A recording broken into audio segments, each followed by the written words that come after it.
I'm so happy, so glad to be here again bersama dengan jemaat yang ada di timur, yang merasakan sukacita di rumah Tuhan. Boleh lambaikan tangannya.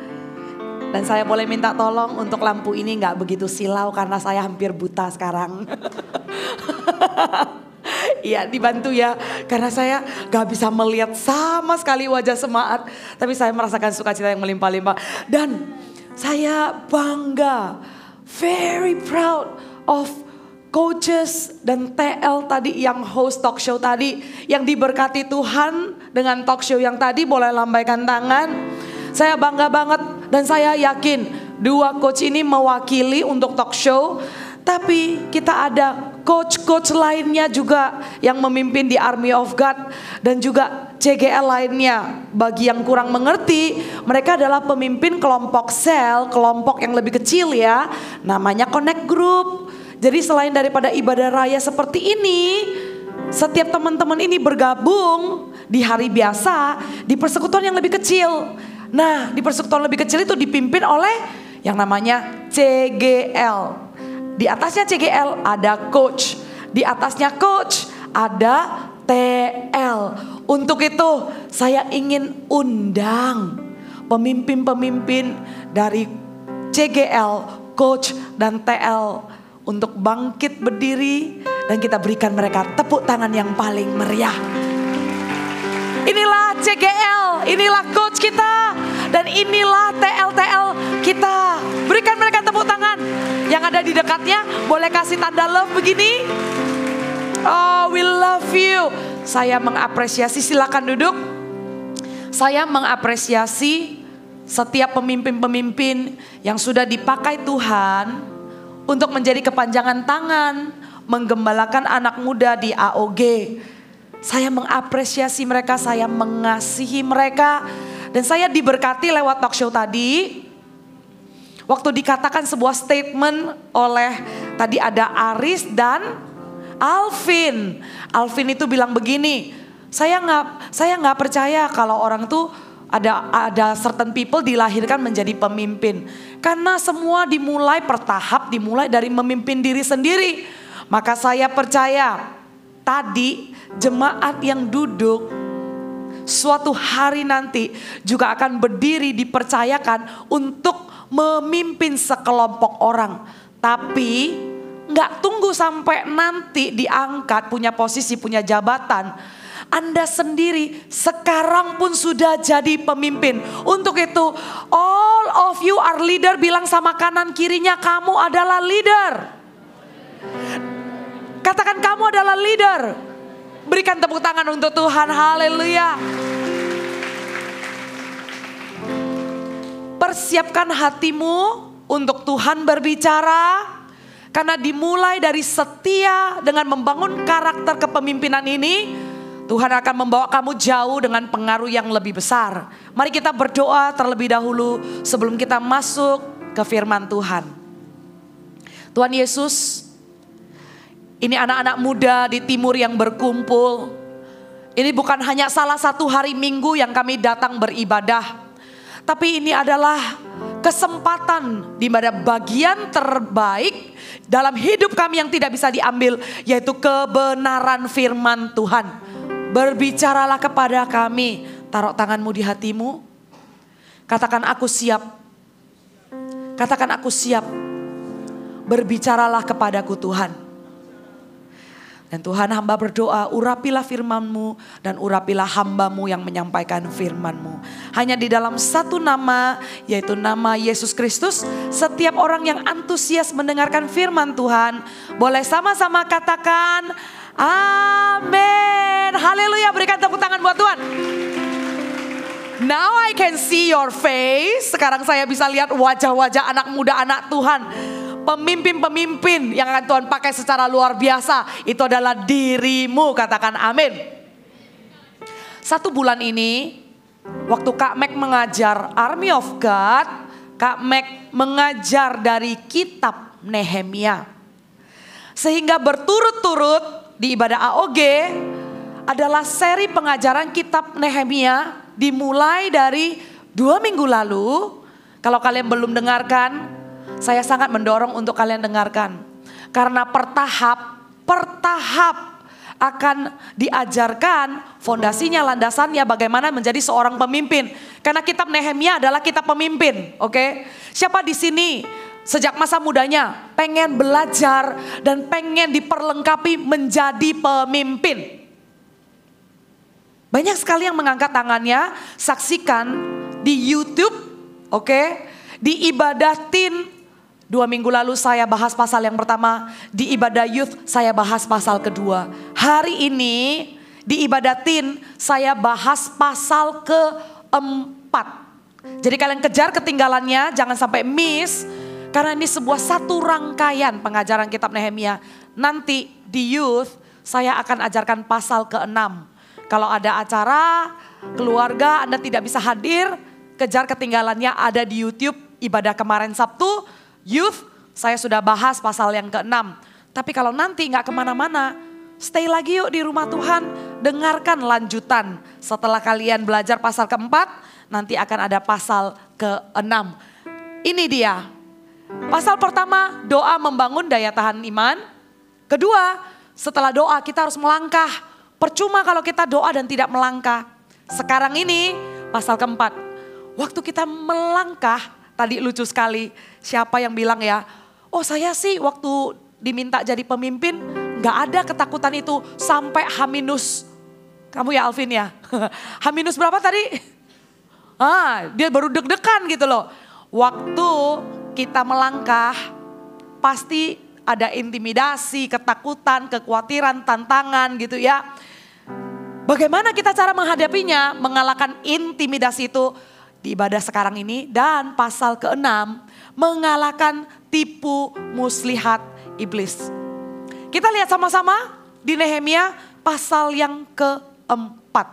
Tapi sebelum saya mulai baca, kalian ikuti sama-sama dan ambil catatan. Supaya kalian gak bingung, kalian bisa mengerti sepenuhnya. Seperti kalau ikut movie, gak dari awal itu kan gak enak ya. Jadi harus kalian lihat dulu awal. Apalagi di awal itu dikasih preview misalnya ya. Kita nonton serial drama gitu loh. Wah, tahu-tahu dia udah bekerja.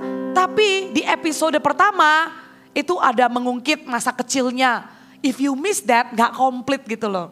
Jadi ikuti dulu apa yang Kak Mek mau sampaikan tentang background Nehemia ini. Nehemia itu adalah orang yang Tuhan panggil untuk membangun tembok Yerusalem. Apa yang terjadi sama tembok Yerusalem?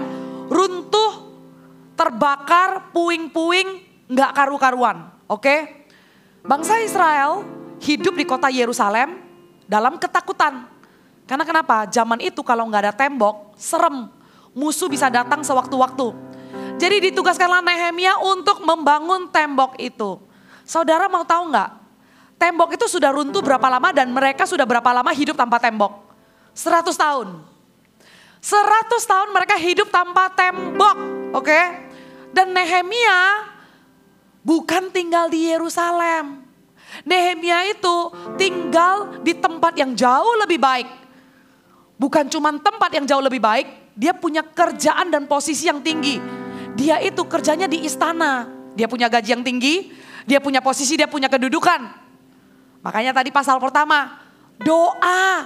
Waktu dia doa, Tuhan bilang, punya pekerjaan nih buat kamu. Punya pekerjaan untuk kamu selesaikan. Jadi dia dari istana itu, dia jalan berbulan-bulan 3 bulan. Dia sampai ke Yerusalem. Kalau gak lewat doa, dia gak mungkin punya hati. Seperti Aris tadi bilang, jadi pemimpin dia sendiri bingung. Kenapa saya nangis-nangis untuk teman satu kelompok saya, untuk anak muda ini. Waktu tadi kalian dengar, mungkin kalau kalian belum merasakannya kalian juga heran ya. Ngapain sih nangis untuk orang lain yang gak ada masalah, yang juga bukan masalahmu sendiri. Ngapain nangis buat orang lain? You probably wonder. Tapi kalau nanti kalian alami, berarti disitulah kalian naik level. Kalau kalian mengalami seperti yang tadi Aris ceritakan, kalian naik level berarti kalian sedang mengerjakan pekerjaan baik Tuhan. Dan pekerjaan baik itu adalah pekerjaan besar. Yang percaya katakan amin. Nehemia menangis untuk tembok Yerusalem. Dia pergi 3 bulan perjalanan jauh-jauh dari tempat yang enak menuju ke tempat yang gak enak. Kok bisa loh? Pemimpin itu gak memikirkan enaknya doang. Saudara, kalau kamu pikir jadi pemimpin itu berarti jadi bos. Kalau Anda berpikir jadi pemimpin itu berarti orang nurut sama kamu. Kalau kamu berpikir jadi pemimpin tuh keren ya, dilihat beda gitu loh sama orang. Oh, ada posisi, oh disegani. Oh, that's a big mistake. That's a big mistake.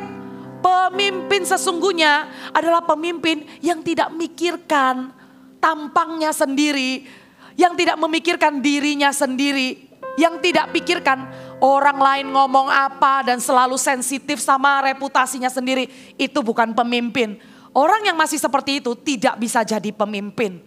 Nehemia, dia gak pikirkan urusannya. Dia pergi ke Yerusalem dan dia membangun tembok itu. Lanjut ya, sampailah dia di Yerusalem. Waktu dia mulai membangun tembok, ada 2 orang musuh yang dari episode ke episode itu gak selesai. Ganggu terus, namanya Sanbalat dan Tobia. Ini 2 orang ya, dari pasal 2 sampai pasal 4 sampai pasal 6 itu gak selesai-selesai, garain terus. Ya, kalian bisa rasain gak kalau ada 1 orang yang cari gara-gara terus, nyebelin banget gitu ya, nyebelin banget. Tapi si Nehemia ini gak menyerah. Beda dengan cerita waktu sebelum Nehemia, oke, ada pemimpin lain, oke. Kak Mek kasih tahu nih ya ceritanya ya. Sebelum Nehemia itu ada pemimpin lain. Bukan membangun tembok, tapi membangun bait Allah. Jadi Yerusalem itu hancur berpuing-puing. Ada perkelompok yang pulang. Kelompok pertama yang pulang itu dipimpin oleh Zerubabel. Dipimpin oleh siapa? Nah, Zerubabel ini tugasnya membangun bait Allah. Waktu mereka membangun bait Allah, ditentang lagi nih. Tapi beda loh ceritanya. Waktu Zerubabel ditentang sama waktu Nehemia ditentang, itu responnya beda. Bedanya di mana? Waktu Zerubabel ditentang, ya. Waktu Zerubabel diancam dan waktu Zerubabel dihina, dia berhenti. Harusnya dia menyelesaikan pekerjaannya, tapi dia gak selesaikan, dia berhenti. Saudara tahu gak dia berhenti berapa lama? Dia berhenti kira-kira 12 tahun sampai 14 tahun. Stop, dia pause. Dia gak lanjutkan pekerjaannya. Baru kemudian habis dia ditegur ya, kok kamu give up sih? Kok kamu geletain kerjaan kamu yang belum selesai? Hayo, kalau di sini ada dari antara kalian yang suka geletain kerjaan. Yang kalau orang tua tuh bilang ya, gak ada awal gak ada akhir ya kamu kerja ya. Gitu ya. Ngerjain ini separoh, ngerjain itu separoh gitu loh. Lagi gak mood ini ditinggal, kerjain yang ini gitu loh. Katanya mau bikin shawl, bikin crochet gitu loh. Baru frame-nya terus ditinggal gak diselesain. Katanya mau painting by number, udah hampir selesai gak diselesain gitu. Hayo, siapa di sini yang suka gak selesain pekerjaan? Kalau Anda punya kebiasaan dan habit seperti itu, gak bisa jadi pemimpin loh. Beda dengan responnya Nehemia. Diejek-ejek, ditentang-tentang, dilawan-lawan, diancam-ancam. Dia tetap selesaikan. Kita lihat bagaimana dia itu diejek-ejek di pasal yang keempat. Buka sama-sama. Nehemia pasal yang keempat. Ini nih nama musuhnya nih yang tadi saya sebut nih. Ketika Sanbalat mendengar bahwa kami sedang membangun kembali tembok, bangkitlah amarahnya dan ia sangat sakit hati. Ia mengolok-olok orang Yahudi. Ia berkata di hadapan saudara-saudaranya dan tentara Samaria. Dia ngomong begini nih, dengerin ya. Apa gerangan yang dilakukan orang-orang Yahudi yang lemah ini? Lemah. Apa mereka memperkokoh sesuatu? Apa mereka hendak membawa persembahan? Apakah mereka akan selesai dalam sehari? Apakah mereka akan menghidupkan kembali batu-batu dari timbunan puing yang sudah terbakar habis seperti ini? Lalu berkatalah Tobia orang Amon itu yang ada di dekatnya. Sekalipun mereka membangun kembali, kalau seekor anjing hutan meloncat dan menyentuhnya, roh robohlah tembok batu mereka. Setelah kalian dengar ya, semua ucapan itu gak ada yang bagus. Semua ucapan itu cuma merendahkan, meremehkan, dan menghina-hina. Dan kata-kata seperti itulah yang sering kita dengar, namanya intimidasi. Katakan sama-sama, intimidasi. Sejak muda, kalian jangan bingung intimidasi itu apa. Untuk itu saya jelaskan. Intimidasi yang pertama artinya adalah serangan yang mengecilkan hati, sering memiliki kebenaran di dalamnya tapi bukan kebenaran sepenuhnya. Oke? Jadi intimidasi itu serangan yang selalu bikin kita down. Partly true but it's not the whole truth. Yang mengerti boleh lambaikan tangannya. Partly truth but it's not the whole truth. Yang kedua, intimidasi itu sebuah keputusan kamu mempercayai yang terburuk sampai kamu lupa sama janji Tuhan. Jadi kamu jadi percaya worst scenario. Waktu kamu dengar seperti itu, kamu lupa sama janji Tuhan. Oke, jadi sekarang kita ngerti ya, intimidasi itu apa? Mengecilkan hati, partly truth, but it's not the whole truth. Membuat kita percaya worst scenario, lupa sama janji Tuhan. Contohnya seperti apa? Kamu diejek, kayak gini mau jadi pemimpin. Beresin kamar aja 2 minggu gak selesai-selesai. Kamu disuruh kerjakan satu hal, nunda-nunda terus. Selalu jawabnya entar. Kayak gini mau jadi pemimpin. Berubah dulu gitu ya. Saudara, itulah partly true. Partly true-nya itu apa? Emang benar kamarmu berantakan. Jadi gak bisa denial juga gitu loh. Emang benar kamu itu disuruh selesaikan satu hal itu kamu tunda-tunda terus. Emang benar disuruh rapiin kamu bukannya rapiin tapi kamu masukkan ke kolong ranjang. Gitu ya. So it's partly true tapi it's not the whole truth. Karena kemasan perkataan dan kalimatnya begini. Yang benar kamu mau jadi pemimpin. Nah itu yang gak benar. Separohnya benar tapi separohnya gak benar. Tapi sering sekali kita tuh langsung responi. Iya ya mungkin aku gak bisa jadi pemimpin. Iya ya masih lama lah aku jadi pemimpin. Gak mungkin lah. Itu intimidasi. Bukan kebenaran sepenuhnya. Tapi kalian juga harus berubah. Kalau sudah tahu partly true-nya itu apa. Nah itu yang diubah. Jangan menyerah. Waktu Nehemia diejek-ejek ya. Dia begini katanya. Pasal 4 lanjut ayat yang keempat dan kelima ya. Waktu dia diejek-ejek dia ngapain? Ya dia ngapain? Ya Allah kami dengarlah bagaimana kami dihina. Balikkanlah cercaan mereka menimpa kepala mereka sendiri dan serahkanlah mereka menjadi jarahan di tanah tempat tawanan. Jangan kau tutupi kesalahan mereka dan dosa mereka, jangan kau hapus dari hadapanmu. Dan karena mereka menyakiti hatimu dan dengan sikap mereka terhadap orang-orang yang sedang membangun. 2 ayat ini menjelaskan waktu Nehemia dihina, apa yang dia lakukan? He seek the Lord, he pray. Dia cari Tuhan, dia berdoa. Dia gak ngambek. Dia gak bad mood terus me time. Menghilang dia kembali ke istana. Kadang waktu kita patah semangat. Kita tidak lagi percaya kita bisa menyelesaikan sebuah pekerjaan. Kita sering melarikan diri loh dari kenyataan. Cara melarikan diri itu apa? Ada orang cara melarikan diri itu main game terus. Gak mau pikirin kelemahannya yang harus diubah. Ditegur kan, kamu kalau mau jadi pemimpin tuh kayak begini. Dikoreksi bukannya mau berubah tapi malah down. Waktu down, menghilang. Mengunci diri di kamar. Gak mau ketemu orang. Terus sering banget ada satu istilah yang kita dengar. Yaitu, udahlah males. Halo. Iya Pak ya, kan suka gitu kan, kayak gitu tuh Bukan orang di sebelahmu, kamu sendiri. Males gitu loh. Jadi kayak udahlah, gak usah lah yang ini. And then you try other thing. Nanti other thing, ada lagi area yang kamu harus berubah dan dikoreksi. Kamu males lagi, tinggalin lagi. And then kamu try lagi other thing. Yang dipuji orang lain, terus kamu memihak sama orang itu. You try to do other thing, dikoreksi. Kamu bete lagi, kamu bad mood lagi. Nehemia gak kayak gitu loh. Waktu dia dihina, dia datang kepada Tuhan dan dia bilang, ya Allah kami.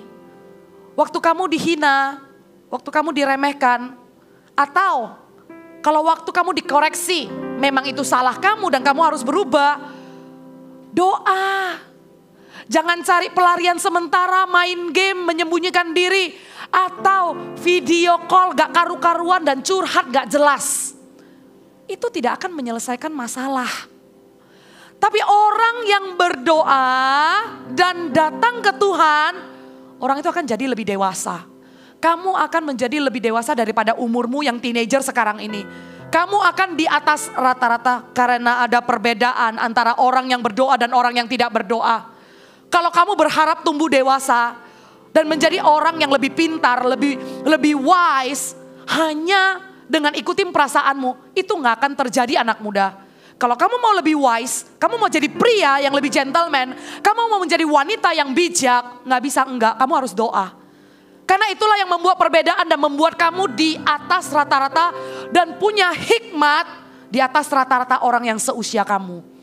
Itu lewat doa. Kalau kamu gak mau berdoa, kamu gak akan menemukan itu karena dunia akan terus menghajar kamu. Dunia akan terus menawarkan intimidasi and the world try to put you down. Anda akan bangkit lewat doa dan itu yang Nehemia lakukan. Kemudian ayat yang ke-6, tetapi kami terus membangun. Wow, menarik ya. Dia terus membangun tembok sampai setengah tinggi dan sampai ujung-ujungnya bertemu karena seluruh bangsa bekerja dengan sekedap tenaga. Mereka tidak down sekalipun walaupun dihina-hina. When you pray, nggak garansi masalahmu langsung selesai. Kalian sudah dengar ini sejak muda ya. Jadi kalian nggak diiming-imingi seperti magic show. Now you see, now you don't. Now you see, now you don't. Doa nggak kayak begitu. Problem, no more problem. Problem, amin, no more problem. It doesn't work that way. Tapi tahu nggak? Setelah kamu doa dan amin, masalah tetap ada. Tapi orang yang berdoa will have a mind to work. Repeat after me, say a mind to work. A mind to work itu adalah kekuatan untuk kita menghadapi masalah dan berpikir secara efektif. Karena iblis tahu, satu serangan yang akan melumpuhkan manusia adalah lewat pikirannya. Belum masuk peperangan, tapi kalau pikirannya sudah kalah, maka kalahlah orang itu.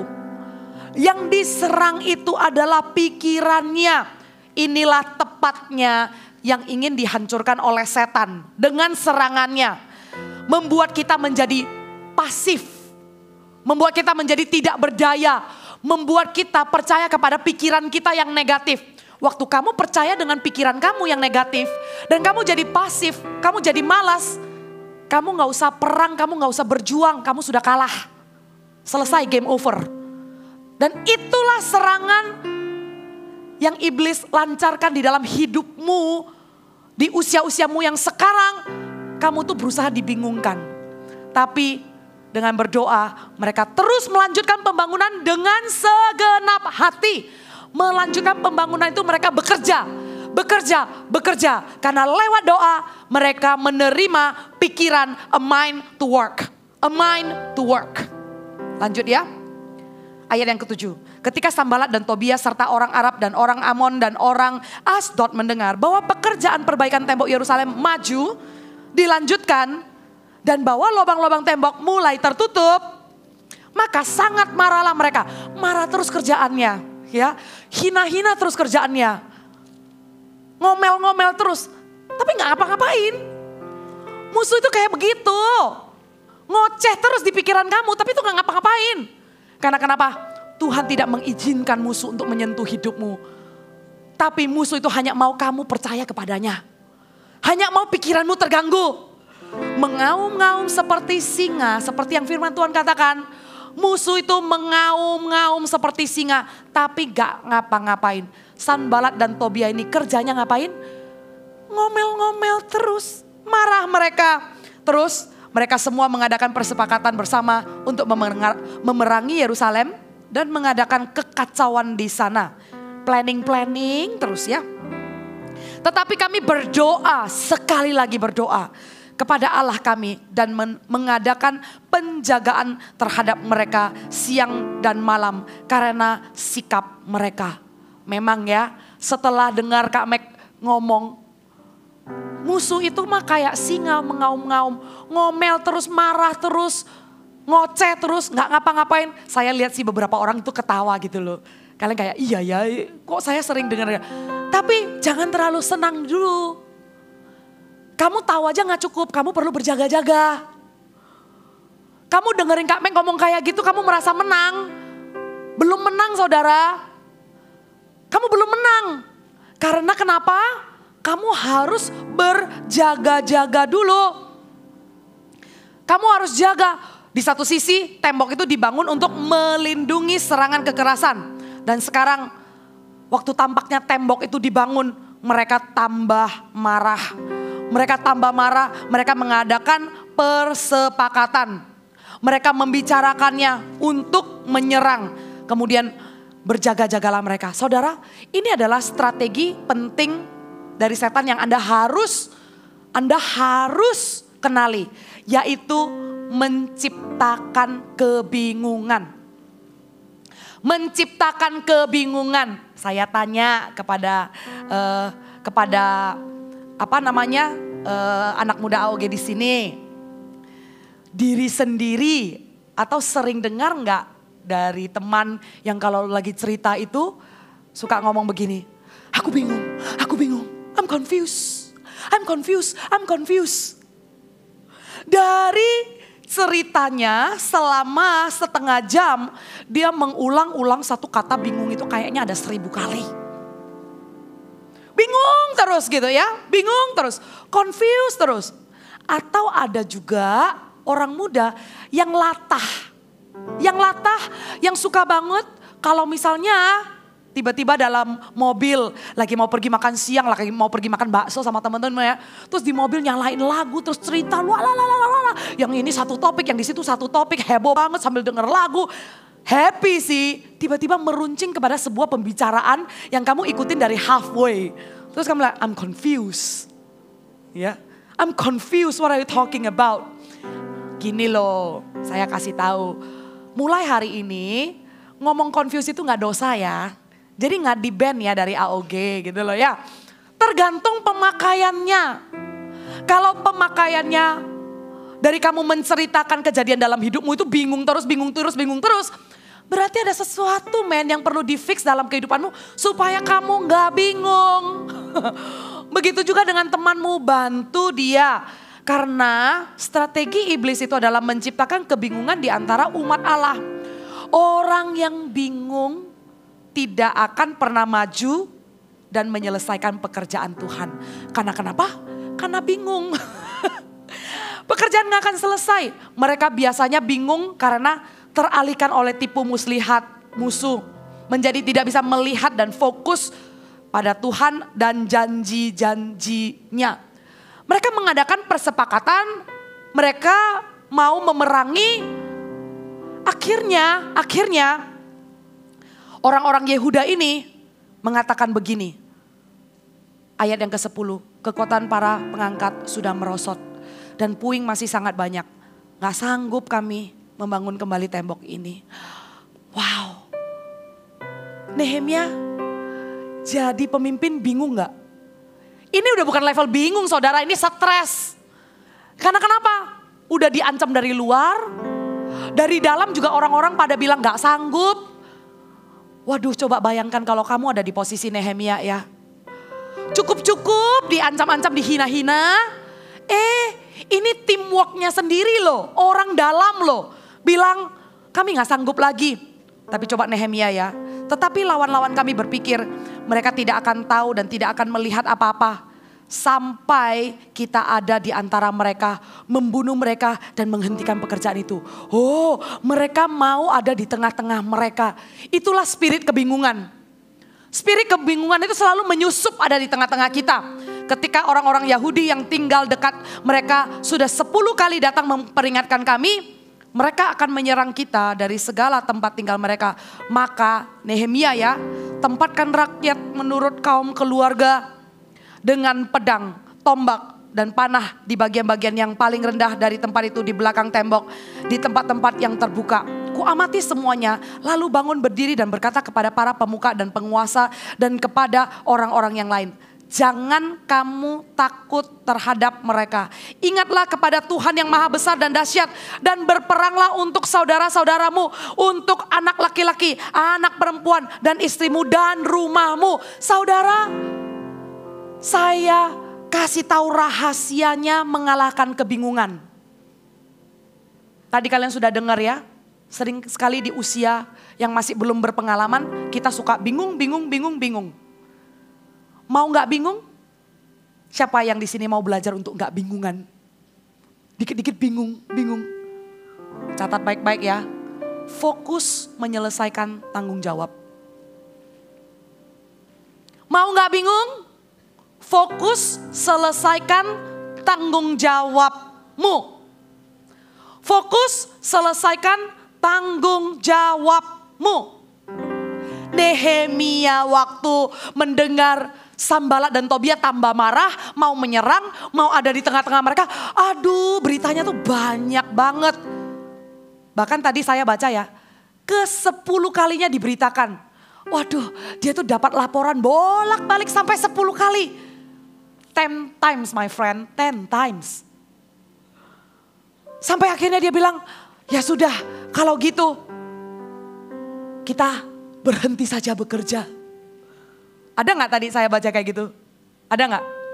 Ada gak Nehemia bilang, ya sudah kalau capek gak usah dilanjutin lah. Pulang. Ada gak? Gak ada. Gak ada Nehemia bilang, ya sudahlah entar aja lanjutinnya. Oh saudara, kalau kamu ya ada pekerjaan tanggung jawab yang harus diselesaikan, bertobatlah hari ini karena Tuhan berbicara kepadamu. Kalau kamu punya mental yang suka mengatakan, entar aja deh baru diselesain. Punya project sekolah, entar aja deh baru dikerjain. Ayo. Punya tugas yang harus interview, harus research, harus telepon. Entar aja deh. Kamu menunda-nunda pekerjaanmu, jangan heran. Waktu kamu mau kerjakan, adanya cuma bingung mau mulai dari mana. Dari situ tuh bingungnya datang. Sekarang ngerti kan kenapa lu suka bingung? Karena lu gak fokus. Karena lu entar aja deh gue selesain. Sebentar lagi lo kamu jadi pemimpin. Sebentar lagi lo di sini akan banyak yang berdiri jadi pemimpin, sudah memimpin kelompok kecil, sudah jadi coach, sudah jadi TL.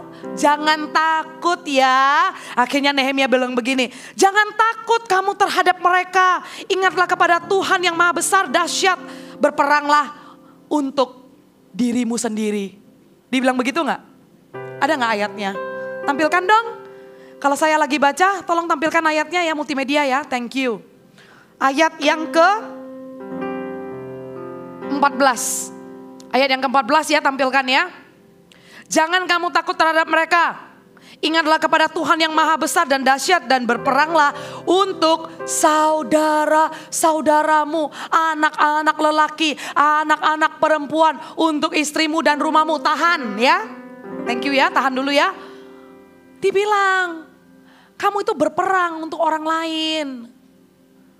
Kamu itu berperang untuk kepentingan yang lebih besar. Untuk visi yang lebih besar. Sejak muda latih mentalmu untuk gak selfish. Untuk gak egois. Ayo senggol kanan kirinya bilang, jangan egois. Bilang sekali lagi, jangan selfish. Saya bersyukur loh sama Tuhan.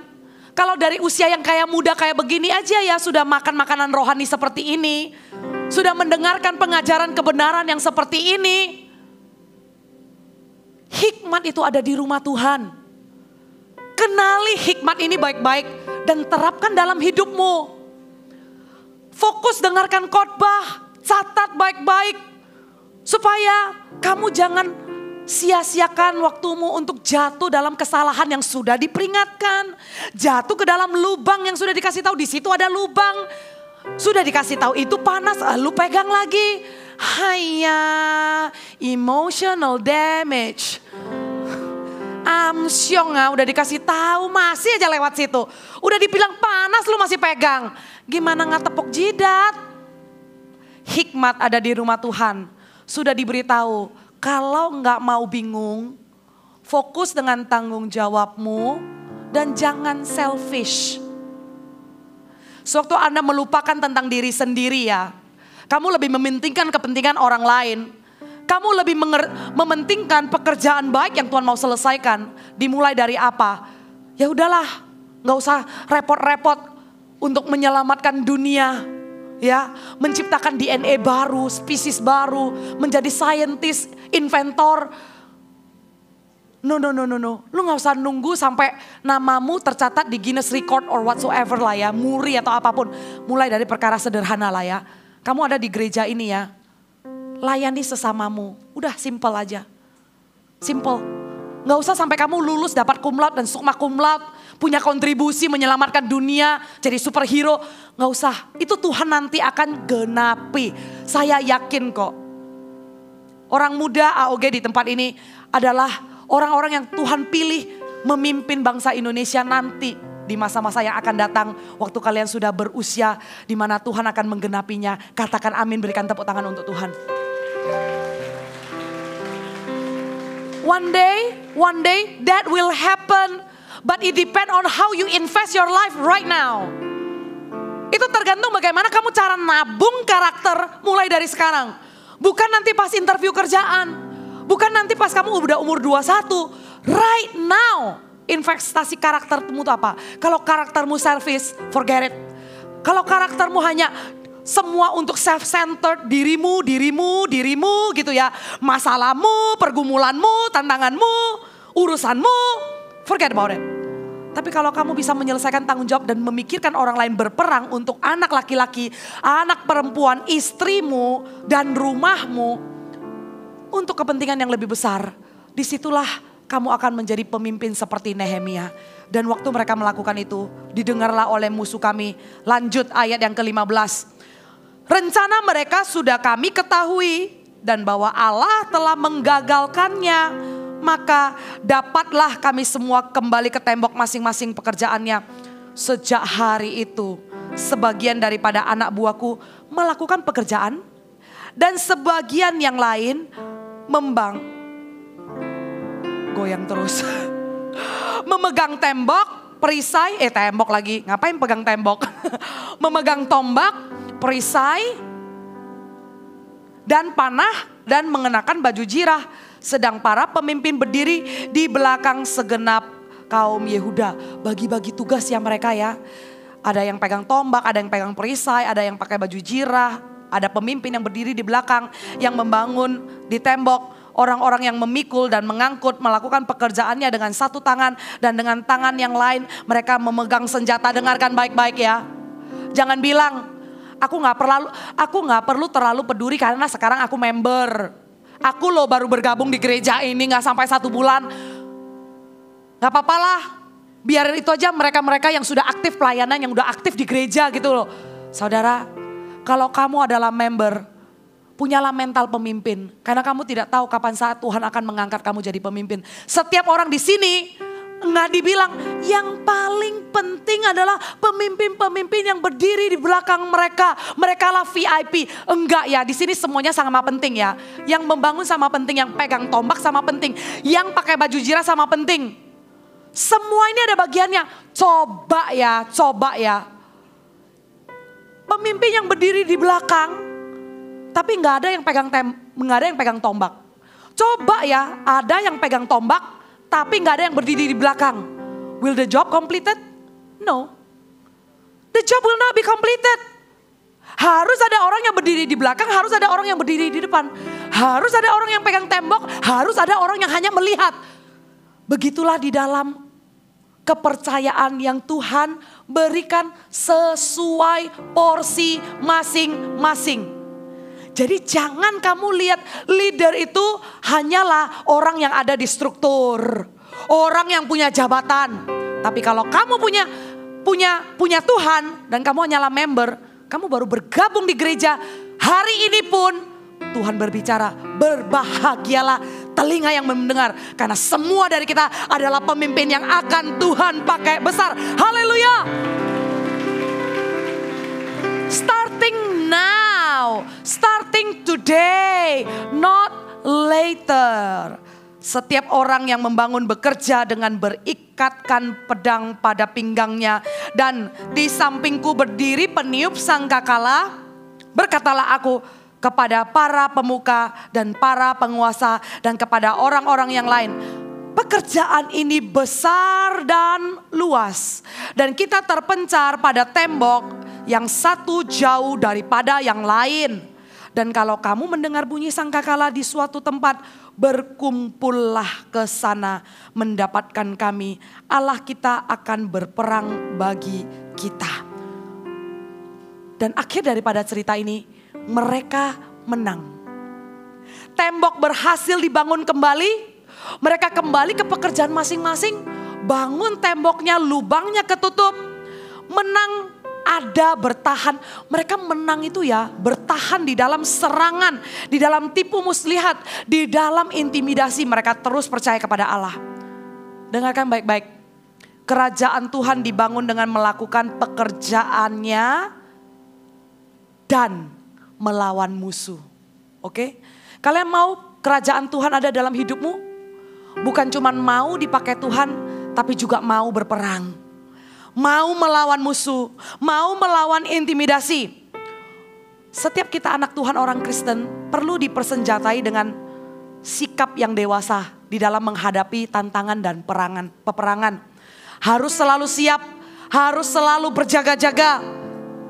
Mengenakan baju jirah, mengenakan perlengkapan senjata untuk tiupan sangkakala terakhir.